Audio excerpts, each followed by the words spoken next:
الله تعالی ورسي خو بیا یو انسان د غفلت شکار دی د علمي شکار دی نو مسلمانه کنارینه یو کنارینه د قران فهم حق پتا باندې هغه د قران صحیح الفاظ زده کوي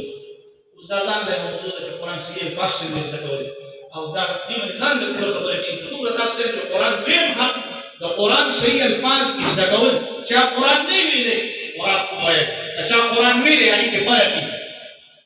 بخاری چې عربي دی اوس هم نه صحیح کوي دا د مسلمان قرآن دمره د مسلمان باندې د قرآن دا حق دی د دنیا کارون کوي پټي کې وکارو ته ذمہدار وو کوي کار کارونده وو کوي او د قرآن نو ټیم ورکی یو قاری او عالم د جمعه امام ته دې چې خپل د غونډه او په ماته او د قرآن د الفاظ په ذکر کې د باندې قرآن حق دی د حق شي د قرآن صحیح الفاظ دریم حق د قرآن په مسلمان باندې د قرآن صحیح معنا مفهوم مطلب دا قرآن استقبال دا مسلمان باندې حق دی دا قرآن یو قانون دی یو دستور دی معاملات بدی کې پاتې اخلاقیات عبادات معاشرت دا ټول ضروري د دین هغه ټول اهم شوبې دا په قرآن کې لټي دي هغه یو پولیس کوي ترجمه کوله نو ور سره نږدې خصو اورې د سورې نور تلاوت کو او ته تفسیر او تشریح کو وي خصو جواب کوزسي دا څنګه د الله کتاب دې کوزرون ټول خبرې کړلې نو قرآن کې هر څه راځي عبادت معاملات اخلاقیات معاشرت زمونږ او تاسو زمونږ تهذیب تمدن یاره عثمان مخکې چا بیان کړو په موبایل باندې خبره وکړه موږ او تاسو خپل تهذیب تمدن دا هر څه ختم کړو موږ او تاسو نه دا زموږ تهذیب تمدن حیا او غیرت دا چې باقي پاتې کیږي د قرآن کې د قرآن معنا او مفهوم مطلب باندې بزن کوو زموږ استاد حیا هم دا باقي پاتې حیا هم برقرار وي زموږ استاد تهذیب او تمدن او زموږ استاد غیرت دینی غیرت پښتو غیرت نه دینی غیرت دا به انسان کې ژوندې ان شاء الله چې دا مسلمان په قرآن باندې ځان کوي د دې په معنا او مفهوم باندې ځان کوي دریم هم د مسلمان باندې د قرآن سره د دې په معنا او مفهوم باندې ځان کوي څلورم هم د قرآن حلال حلال ګڼل حرام حرام بس بیا پکې ما خپل عقل ته دغه ورکو چې بس عقل په معنا باندې بلا شي چې ناتوبه نه دا حلال دی دا حلال دی ټیک دی بس دا حرام دی دا حرام دی دا جایز دی بس ټیک دا ناجایز دی د قرآن حلال حلال ګڼل حرام حرام ګڼل دا خو ما ته په خولي ویو چې قرآن حلال حلال ګڼل حرام حرام ګڼل او چې کله بیا عملی میدان کې خبره عمل کې خبره عملی میدان ته خبره پیش شي دا دی باندې عمل کول ډیر زیات مشکل دي او قرآن حلال حلال ګڼل حرام حرام ګڼل دا د قرآن په مسلمان باندې څلورم حق دی پنځم حق چې د جون هر فیصله په قرآن باندې کوي د جون هر فیصله په قرآن باندې کوي تاسو ته پته د باندې خلکو عوام سره یا مسائل سره ډیره واسطه کوي د جون هر فیصله په قرآن باندې کول دې کې موږ تاسو ډیر فائدہ تاسو د اوس کوم د علاقو پرده شته پرده ټول اندر شو پرده چا د جون هر فیصله په قرآن باندې د میراث مسله بالکل لکه زبداوی مدرسه دا لکه دا بالکل د قرآن نه منسوخ شوی ده د میراث مسله دا بالکل اړوڅو کې نو مونږ د جون هر فیصله په قرآن باندې چاپ او زه چې په دې ځای کې الحمدلله دا خبر زه ډېر شکر بیا کوم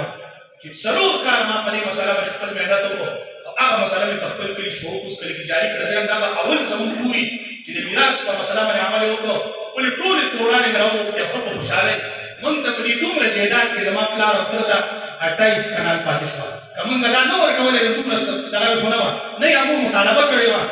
د 28 نه دوچن او سیچن مونږ ته ملاوي دا او ما درې کاله انداسې بلا سندا داسې نه کیږي دې عملي جامو ورکول غواړي کوټای ته بداسې راشو زما تر او ما به کله کله داسې وکړې دا زموږ کوټای حرام ما ته زما ته داسې وکړې تاسو وایي مې دې دانی کې زموږ قرآن او حق دا پټه زموږ نګره نه پاتې دا تاسو راستو بیا او دې خبرې تماشي دا داسې نه کې یک تمام نه کې ماحول بدلوي ذهن سازي وکړي ابو دې خبرې تما تیار کما سره دا خبره ډېر خوشاله سره ومنه چې قاری سے دې خبرې له ترتیب جوړو من ما خوشاله او خپل چې دا به دوکه مې وچې دا اوندا آباد پټې دې چې دې کوم تاسو واکته تاسو په دې خوشاله غایوي یو کور ته تللی دې پروګرام دې ویل کور ته تللی د میراث مسله ختمه شوه د پردې مسله ختمه شوه دین صرف عباداتو پورې منحصر شو د ژوند هره فیصله په قرآن باندې کول دا د مسلمانانو په قرآن باندې حق دی موږ عام اکثر او اغلب د قرآن دا حق چې موږ او تاسو باندې لازمي دي دا د موږ او د خپل لاندې کوي باندې موږ پاس کړی یو ځای کې په دې موضوع باندې خاص بیان کړو په دې موضوع باندې یو مشر عالم او افاس په دې ځای خپل کړو مفتي صاحب زموږ دې خبرې ته توجه پیدا کړې موږ دې نه پوښتې په دې مسله باندې مدد وکړو زموږ په اړه دې خبرې ته توجه نه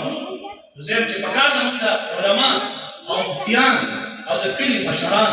چې دې خبرې له عملي جامه ورکړي چې د میراث مسله دا چې موږ او تاسو عملي کوو دا چې کلي کې یوال جوړ شي انسان بیا د خپل چې په خپل بیا په حضور ته راځي بیا کار کیږي چې لږ دې د بیا خو وی د معاشره کې لږ دې د بوی خور شي بیا کار کیږي د قرآن پر مسلمان باندې پنځم حق د ژوند هره فیصله په قرآن باندې کول دا مسلمانانو باندې قرآن حق دی شپږم د قرآن رڼا په معاشره کې د خپل وس مطابق خورول دا هم مسلمان باندې د قرآن رڼا په معاشره کې د خپل وس مطابق خورول دا هم مسلمان باندې زما دغه وس دی مدرسه جومان ته دغه خبرې تاسو د بل دا مدرسه چې چاله د منډې تړلې وي هغه دا وس دی شته دا وس دی بچی ورته د دې مدرسې خدای پکې خدای چې دلته فیسونه نشته او تنخواه یې بل ځای نه راځي خو دا هم چې ته بل بالغ ته راړو چې کار کېږي تنخواهګانې هم استادانو بل ځای نه راځي بالغ ته دا ګډه رواني د دې استادانو پوره خیال زما په خیال چې څوک هم دا تعمیر دونه 200 طالبان یې ماته اوس په بدلای دا څه دوی له وړوکې دي چې دا آبادي غټه شي استادانو محتمم او ناظم او ټول استادان هغوی سره هفته کې میاشت یو ځل راوېدل او هغوی نه تپوس کول چې څه ضرورت دی چې دا ضرورت تاسو پوره کوئ د ستاسو وس کې به د 10 روپۍ 100 روپۍ او زموږ وس کې دا دی دا یو شریک سفر دی چې موږ کوو او الله دې پکې اخلاص تقوا هدایت نصیب کړي د قرآن رڼا په معاشره کې خورول دا نه مولا پورې خاص او نه تعریف پورې دا هر مسلمان باندې د قرآن حق دی زما محترم اوس یو سړی دی هغه کې استعداد شته چې د قرآن الفاظ زده کړي نه زده کړي څومره چې تا کې استعداد دی د قرآن الفاظ زده کړه څومره تا کې الله استعداد دی د قرآن معنی زده کړه څومره تا الله